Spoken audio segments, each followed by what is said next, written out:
Hi folks, and welcome along to another Sonic Academy video. Today we're going to take our very first look at the new update to Kick, which is Kick 3. So we've loads of cool new things to cover. At this point you should have signed yourself up for the beta. If you haven't done that, get yourself signed up. There's information on our Discord and there should be an email going out to all Kick 2 users. So get it downloaded, sign up for the beta, and then you will be good to go. How very exciting, Philip. This is very exciting. It's been a long time coming. It is 2 years, 2.5 years of development, and we want to take at least. I think there's at least probably more. Yeah, we don't want to look at the builds. yeah. But yeah, we're going to take you through the headline features really quickly. I'm sure you want to dive in, but there are some cool new features we want to show you first. So let's have a look at the new GUI. It will look familiar, but also look brand spanking new. Very sexy. Yeah, sort of gone for a slightly flatter design. I think just from the nature of having more functionality, we wanted to sort of simplify things a bit. So while there's more stuff there, it's a bit of a cleaner look, I would say, Chris. It is. It definitely is. I know. Do you know, a lot of work went into trying to keep everything on the front panel as much as we could. The big thing with Kick 2 was it was so simple to use and everything was there, and we had to try and keep that through to Kick 3. And I think you worked very hard, and we back and forth with different designs. Yeah, so we worked with a guy called Nenad, so he's done a really good job on this and some of other plugins that we're working on. But yeah, so really happy with the design. So the first big feature, the biggest change in Kick 3 is our import and analyze your kicks. Yes, so it just always be a sort of a slight point of confusion that people thought Kick was, you know, a way to actually take samples and manipulate them. And that always really bothered me, that have to explain that, you know, you had to actually just, you know, synthesize the kick and stuff. But now you can actually just drop kicks in, it'll analyze your kicks, and then you can drag them in. So we've got a kick here. This works for like samples, but you can also try and get kicks from tracks. But we'll do a sample first, and then we'll do like a something from a song. So actually I'll drop it in from the main screen so we can see. So if you drop it in from the main screen, it'll ask you if you want to load it as a click. So that's the previous way it used to work when you dragged a sample in, or if you want to now analyze it. So we're going to go to Analyze, click the Analyze button, and it connects to Skynet and kills a puppy. It kills puppies. It kills a puppy. Every time you analyze a kick, a puppy dies. Yeah, it's really sad. There's high potential for global apocalypse, but that's fine. We're happy enough with that. And drag it into your sub, drag it into your click, and now we have our sub and our click from that sample. If we solo the sub, one of the big things that we really worked on with the analysis portion of it was to make sure that you were getting enough of the sub so that you could actually have a relevant amount of nodes and stuff to work with. So there's a bit of jiggery pokery going on there in terms of what we split into the click and what we keep as the sub. So early on it was quite difficult. All we were getting was this like really low sub, but we did a lot of work around the analysis to sort of get the most useful amount of sub in. So basically the way I was doing it manually was what I wanted to achieve with the analysis. So when I was doing it manually, I was sort of measuring the sub waveforms and stuff like that, just to get that you want that sort of thuddy bit at the start of the sub. So that's sort of the most important bit in sort of determining the feel of the kick.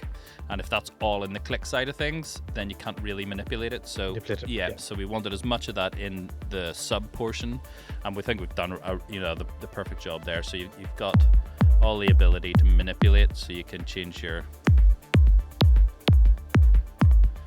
change the attack, or do all that stuff.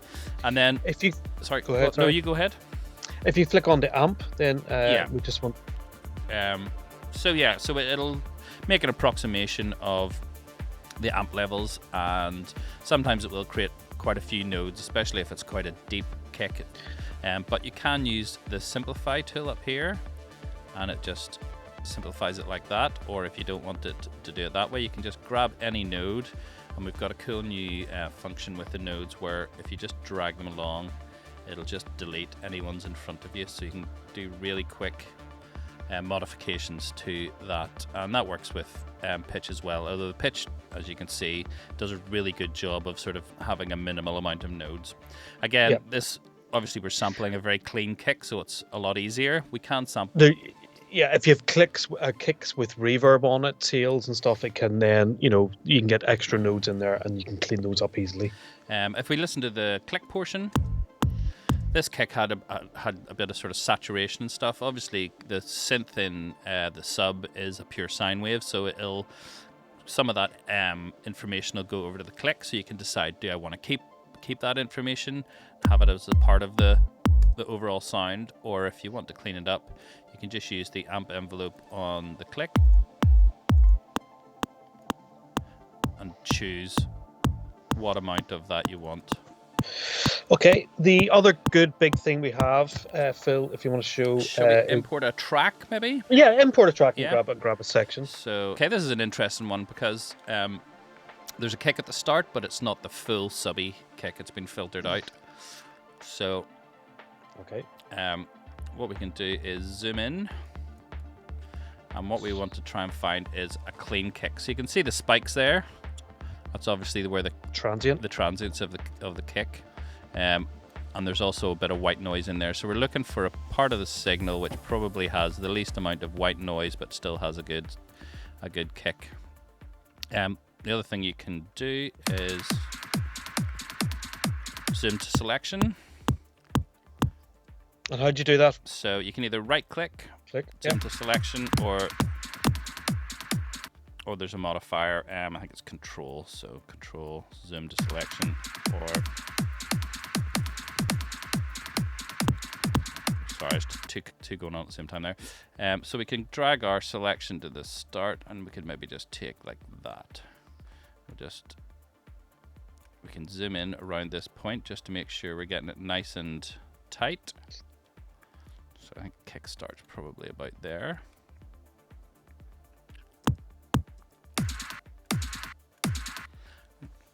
Nice. Yep, so let's analyze that. We're probably not going to get a huge amount of sub in this because it's been filtered at the start, but that's the beauty of kick, is you can then add your own in. So we'll drag those both down there.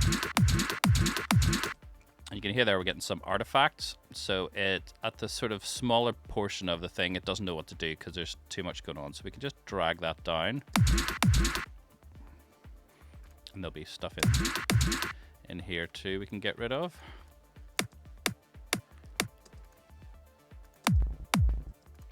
And also in the amp, there's probably a lot of information there that we don't need. So we've sort of cleaned up our kick, but as I said initially, it was almost like a filtered kick. So we can go in and do more. We can almost reclaim that sub from that sound. One of the beta testers said he loved it so much because he was able to take kicks that he really loved and then actually make them better and really dive in and rip them apart and rebuild them the way he wanted. So he was really excited. You've got all the obvious Kick 2 advantages of being able to just completely tune how much sub you want, how long it needs to be, all that kind of stuff. We now have a logarithmic and linear scales. So for those that don't know, what's the difference? What would be traditionally we were logarithmic? Yeah, so initially we decided to go with a logarithmic scale because most of the information in a kick drum is sort of focused around this start section. So we wanted it so that you would have the most control in this start section in terms of nodes. So having a logarithmic graph makes that much easier. So if we zoom out and we switch to linear, you can see that those first three nodes, 1, 2, 3, are all really squished up in this section. So that can make it hard to edit for the pitch. Yeah. But the disadvantage being then when you go to the amp, the nodes don't line up exactly with where your volume changes are. So if you notice I'm moving this node and the actual volume changes happening over in this part of the waveform.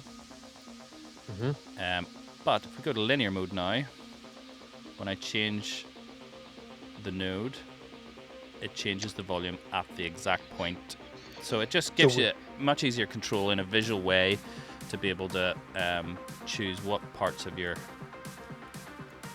kick amp, your sub amp, you can just gives you better one-to-one visual representation. It's also, you can get the kick to come off at, at second beat and the bass to come in, so you can really finely tune and dial in your kick and bass relationship. Yeah, again, when you hover over the node, you can see down in the bottom right, it gives you more information now than we had before. We've brought on our kick, we've got our click, and there's a phase relationship. We can now change the phase. So yeah, let's zoom in right at the start. So again, we've got new zooming. Yep. Much nicer. You can zoom right in, move left and right, basically Ableton vibes. So if you're an Ableton user, a Bitwig user, you're gonna find that very familiar. So we can delve right into the sample level. And if you wanted to adjust your phase, we have a new phase control, which enables you to just really match up whatever you believe is the most important sort of areas, whether you want to really focus on the click or zoom out if you're trying to layer up multiple samples. You can get a lot more control over that. I suppose one of the other things we should mention while we're here is that we have 5 layers now, and they can all be either a sub or a click, so you can potentially layer up multiple subs if you want, and having that phase control will really help you dial that in. Effects, yes, let's have a look at effects. So we have, I'll get rid of all these, just clean it up. So we have a new routing system. Yeah, we have, previously everything was either separated by the click or the sub. Yep. But obviously we've got more layers now, so that sort of terminology doesn't necessarily apply anymore. So we have 2 insert effects, and you can send each of the layers to either insert effect. So I can send the sub to insert 1, I can send the click to insert 2, or both. Both, whatever you want. Or neither, or whatever. So you can send, for each part, you can send them to either of those sections. And then we have a final section at the end, which you could put things like compressors, reverbs, whatever you wanted on, and that's a master output, so that goes between insert 2 and the limiter. So the limiter is still the last thing in the chain, and we have a bunch of new effects. A reverb is a big one I wanted to add. Previously in Kick 2 we had no reverb effect, and you couldn't really get those sort of big techie kicks. Now you can. Now you can. And I've added currently a bunch of ones that are, focused around drums. These are all IRs, and you can load your own IRs in if you're making your own IRs. So a cool thing you can do is just take an IR sample, filter out all the high end if you're wanting like a really big techno kick, and you can drop that in there. So very cool. You can also reorder your effects. As you can hear there, it's a big boom. Oh, wrong one.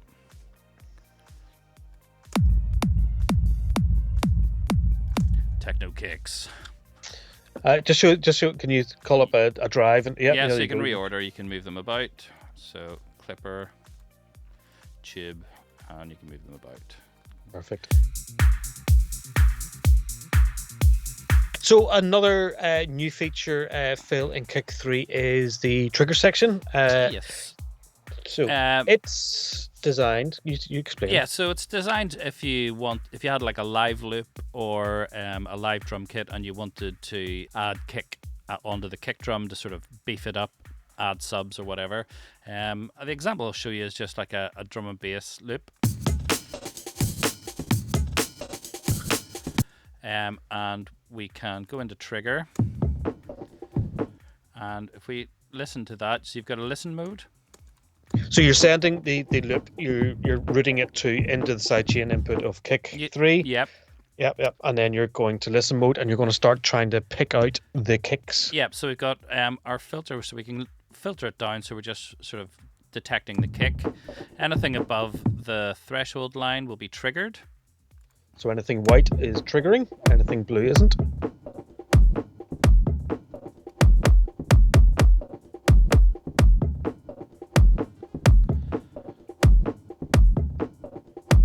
And you could go down if you wanted to trigger loads of stuff. Let's picking up some of the toms and some of the snares, so you don't need that. Yeah, so you're just dialing in the kicks you want to pick out and replace. Yeah. You can either replace or augment kicks. So yeah, it's very much focused towards sort of live bands, mixing, fraternity, or if you've got sort of a light loop and you want to add a good swacky kick to it or change the kick, like we did there with the drum and bass. It's definitely brilliant for doing that. Simple and easy. Next, we have another new feature, which is kind of expanding on what we had in Kick 2, which was the key tracking. Yeah. So now we have selective key tracking. So what does selective key tracking mean, Mr. Phil? So I'm just going to turn this off. So selective key tracking enables you to, instead of key tracking the whole sub. Yeah. So let's bring up our sub and zoom out and get into pitch. So let me turn it on and I'll get my keyboard working. So key track, usually in Kick 2, just pitches the whole sound depending on where you are on the... And it pitched the transient and the attack. Pitch the transient and the attack at the same time. And generally speaking, you maybe only want to key track just the sub and leave the transient intact. Mm-hmm. So I'm going to make a subby sub. Let's get our tags on as well. So let's get this to set like a G.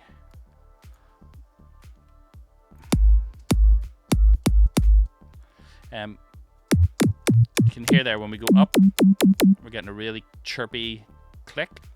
Yeah. And when we go down low, it's just all very low. So what we can do is go selective key track, click our selection icon, and we can just grab it around 2 nodes. So usually the last 2 nodes that contain most of the note information. Yeah. Yeah.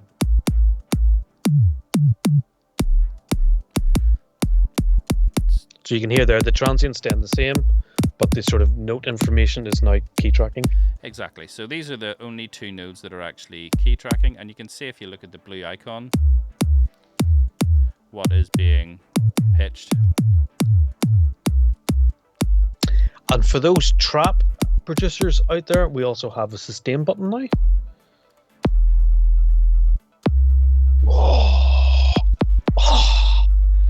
So you can make the fattest, dirtiest, longest 808s in the world today.